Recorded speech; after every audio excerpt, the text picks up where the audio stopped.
Hey, what is up guys? Welcome to RAM Overload. Today I'm going to show you guys how to fix your chat in Roblox. So if you've been playing Roblox and then all of a sudden you can't chat anymore or talk to anyone, or you made a new account and you're not able to do it, here's how to go and fix it. Alright, so I have Roblox open, the screen. What you want to do first is go to settings. Right over here on the top right, go to settings, and these things are the same in app also. So if you're playing on the app, it should be very similar. Things may be laid out slightly different, but overall it's the same button. So once you're in the settings, you want to go to security.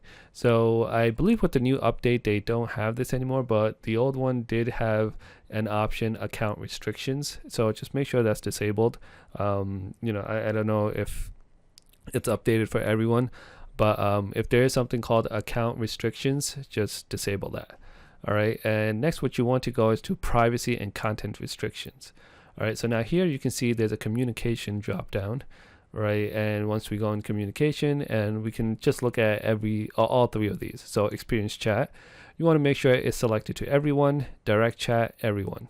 Okay, let's go back. Party, and then you can do party, friends, and group party, also friends. All right, so one major issue that people kind of have is it's kind of defaulted to no one, right? And that's why they're not able to chat.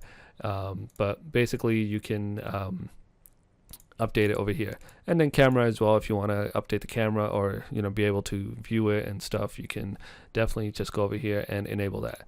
Right, so this is where you would come to update any options about the chat experience or anything. Another option people have is they can't find their friends or anyone, right? And the place you go is over here. I think here, visibility and private servers. So visibility, you want to show your experience to your friends and the people you follow, right?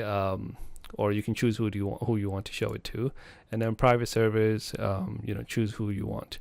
So yeah, this is basically where you would kind of go and mess around with like the settings. Another thing is maybe if you have parental controls on, right, that may be restricting you also, but that's will be dealt with whoever the parent is. But other than that, everything should be right here and available to update. So yeah, if this video helped you, definitely give it a thumbs up. Make sure to subscribe, and I will see you guys next time. Peace.